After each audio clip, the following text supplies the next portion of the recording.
Rồi hôm nay cập nhật mới một số cái mã mới cho mọi người á, có một số cái dòng mới về của một số hãng thì cập nhật cho mọi người luôn.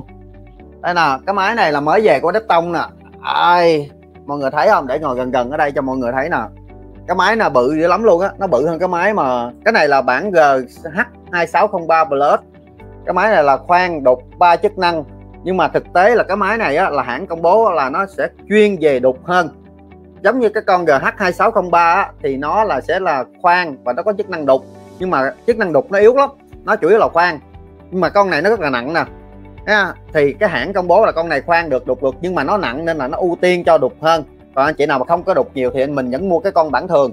Còn cái con bản này là GH2603 Plus ha. Giá con này đang cực kỳ được hỗ trợ luôn. Thì hôm nay có một cái sản phẩm mới về lên để giới thiệu cho các anh luôn ha. Rồi. Ô, cái máy này nghe tiếng nhẹ vậy. Cái máy này mới lấy về chưa thử luôn. Khởi động mềm nha, khởi động mềm, bật lên nó chạy từ từ nè. Chui gài ha.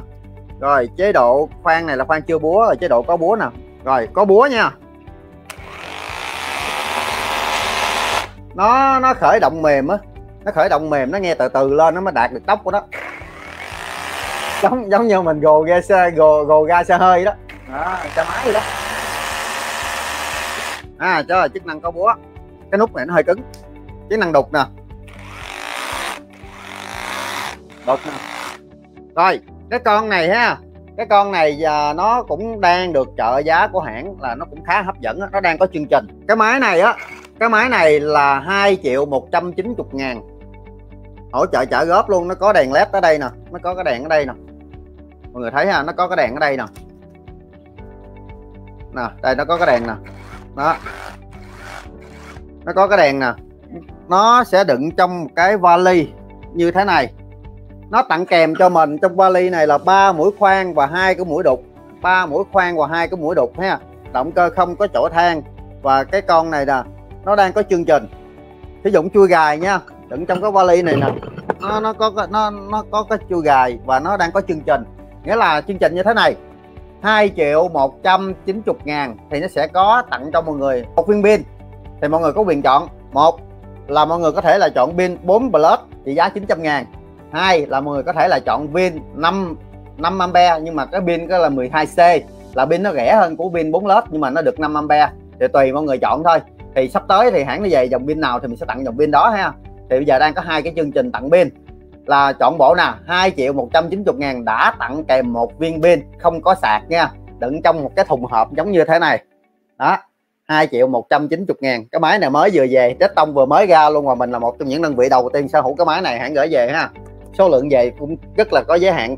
Quý khách hàng khu vực miền Tây có nhu cầu nhập hàng đại lý, xin vui lòng liên hệ 0827 799 799 để được chính sách tốt nhất.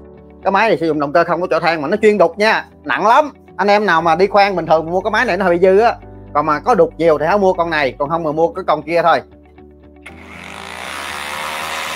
Đúng là nó chuyên đục, cái khoan nghe nó nhẹ hơn, rồi tiếng đục nó nghe mạnh hơn rất là nhiều nha. GH2603 Plus khoan tường cứng hay bê tông thì dùng máy có bít tông hơi khỏe hơn, chứ kiểu búa khoan thông thường thì khá là mệt. Đúng rồi, cái những cái máy mà khoan bình thường á là anh nên là xài cái máy nhỏ nhỏ là khoan thôi, khoan bê tông, khoan cốt lõi là ok. Còn mà chúng ta hay làm đục á thì hãy mua con này. Con này nó chuyên đục hơn, thiết kế búa của nó là nó thiết kế búa là cho chuyên đục. Rồi cập nhật thêm một cái chương trình thứ hai nữa, của hãng Decathlon. Thì trong tuần vừa qua là hãng đã không còn chương trình mua pin mà tặng sạc nữa rồi. Các anh lưu ý nha, không còn chương trình mua pin tặng sạc. Nên là bây giờ mọi người mua máy, mua pin và sẽ mua sạc. Cục sạc của nó tầm khoảng 320.000. Rồi thì bây giờ nó thay cái chương trình. Nó thay cái chương trình là nó tặng mua pin, mua máy, nó tặng cho cái thùng này. Mua pin, mua máy, nó tặng cho cái thùng này nha. Mua pin, mua máy thì nó tặng cho cái thùng này. Cái thùng này là 300.000 mà cái thùng này nó cũng hay. Cái thùng này nó cũng hay. Thứ nhất á, nó có 2 ngăn. Anh chị nào coi YouTube chắc cũng biết cái thùng này rồi. Nó sẽ có 2 ngăn. Một cái ngăn ở trên đó để cho mình đựng linh kiện nè. Ở trên nó đựng linh kiện nè, để mà mình đem đi. Còn cái hộp ở dưới á, mình bật lên thì nó là cái khu vực đựng máy.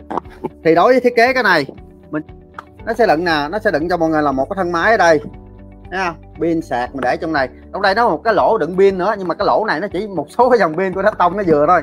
Pin này nó không vô, pin led nó không vô, nó không vừa ở chỗ này đó. Thì chương trình tặng sạc đã hết nha, các anh chị cập nhật cái thông tin này ha. Qua tuần ngày mới là mình mua sẽ không còn sạc nữa luôn. Bên em cũng phải nhập cái sạc về, pin bây giờ ở đây còn nhiều lắm luôn, bây giờ phải nhập sạc về. Rồi tặng cho cái thùng này nha, 300.000, 300.000 bán lẻ luôn. Cái thùng này có bán lẻ luôn nè, 300.000 đó. Mình mua cái thùng này mà đi, cái thùng này nó cũng bền nha. Quý khách hàng khu vực miền Tây có nhu cầu nhập hàng đại lý, xin vui lòng liên hệ 0827 799 799 để được chính sách tốt nhất.